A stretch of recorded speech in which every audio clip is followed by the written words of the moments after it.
మిగతా హీరోలేమో కానీ నాని గారితో మాత్రం ఒకసారి మూవీ చేసిన తర్వాత డైరెక్టర్స్ అయితే రెండోసారి కూడా మూవీ చేయడానికి అయితే ముందుకు వస్తూ ఉన్నారు. అంటే ఉదాహరణకి అంటే సుందరానికి మూవీ తీశారు, దాని తర్వాత మళ్ళీ మొన్నే మూవీ తీశారు, హిట్ కొట్టారు. అదేనండి సరిపోదా శనివారం. మళ్ళీ ఇప్పుడేమో దసరా మూవీ తెలుసు కదా, ఆయన ఎవరైతే డైరెక్టర్ ఉన్నారో శ్రీకాంత్ ఓడేలా గారు, సో ఆయనే మళ్ళీ ఇప్పుడు మూవీ తీస్తూ ఉన్నారనమాట. ఇక మూవీ నేమ్ తెలిసిందే కదా, ద ప్యారడైజ్. మెయిన్ డీటెయిల్స్ గమనిస్తే కనుక ఇందులో న్యాచురల్ స్టార్ నాని గారి ఇంట్రడక్షన్ పక్కన పెడితే ఆ బ్యాక్గ్రౌండ్ వాయిస్తో ఏదైతే స్టోరీ చెప్తూ ఉన్నారో అది మాత్రం నెక్స్ట్ లెవెల్ అని చెప్పొచ్చు. అంటే ఇన్నాళ్ళు అనగదొక్కి తక్కువ జాతిగా చూసిన వాళ్ళు ఒక్కసారిగా తిరగబడితే ఎలా ఉంటుంది అనే టైప్లో చూపిస్తూ ఉన్నారు. అలాగే వాళ్ళందరికీ కూడా నాయకుడిగా అయితే మన నాని గారు ఎంపికయ్యారని తెలుస్తుంది.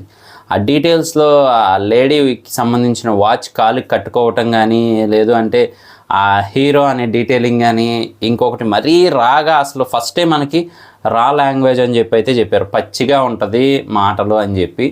సో ఆయన చేతి మీద మరీ లా కొడుకు ఏముంది వాళ్ళే చెప్పేశారు కాబట్టి అంజా కొడుకు అనే టైప్లో అయితే అలా మెన్షన్ చేశారనమాట. మరీ అసలు ఎలా అంటే ఇక పచ్చిగా ఉండబోతుందని చెప్పి తెలుస్తుంది. సో మరి మొత్తానికైతే నాని గారు ఇంతకు ముందు ఎప్పుడు ఎలాంటి క్యారెక్టర్ని ఖచ్చితంగా చేయలేదు, ఆ టైప్ క్యారెక్టర్ ఉండబోతుందని చెప్పి తెలుస్తూ ఉంది. వెనకాల జడలు వేసుకోవడం కానీ ఇదంతా కూడా డిఫరెంట్ కాన్సెప్ట్గా ఉండబోతుందని తెలుస్తుంది. మెయిన్లీ ఏంటంటే మాస్ ఆడియన్స్ని బాగా ఎంగేజ్ చేయడానికి మూవీలో మంచి మంచి సీన్స్ ఉన్నాయని చెప్పి అర్థమవుతుంది. మీరు ఇంతకుముందు దసరా మూవీ చూసినా కానీ పక్కా మాస్ కంటెంట్తో అయితే వచ్చారు, హిట్ కొట్టారు. సో ఇప్పుడు కూడా అదే టైప్లో ఉండబోతుందని తెలుస్తుంది. మెయిన్లీ ఏంటంటే ఈ డైరెక్టర్ గారి టేకింగ్ మనం అంతకుముందు చూసామా ఇది అని ఆలోచించేలా చేస్తుంది అనమాట. సో అంత డిఫరెంట్గా అయితే తీసుకెళ్తూ ఉంటారు. అలాగే హీరో ఎలివేషన్ కూడా అక్కడ ఉండే సీన్ చాలా సింపులే, కానీ అందులో నుంచి హీరోని బాగా ఎలివేట్ చేస్తూ ఉంటారు. సో ఆ టైప్లో అయితే ఉంటుంది. మరి దీనికి తోడుగా మన అనిరుద్ధ్ గారి మ్యూజిక్ కూడా చాలా బాగుంది. బ్యాక్గ్రౌండ్ అదంతా కూడా తెలిసిందే కదా, ఆయన బ్యాక్గ్రౌండ్ మ్యూజిక్ హైలైట్ అనమాట. సో మరి ఇందులో ఎలా ఉండబోతుంది ఏంటి అనేది మనం వెయిట్ చేసి చూడాల్సిందే.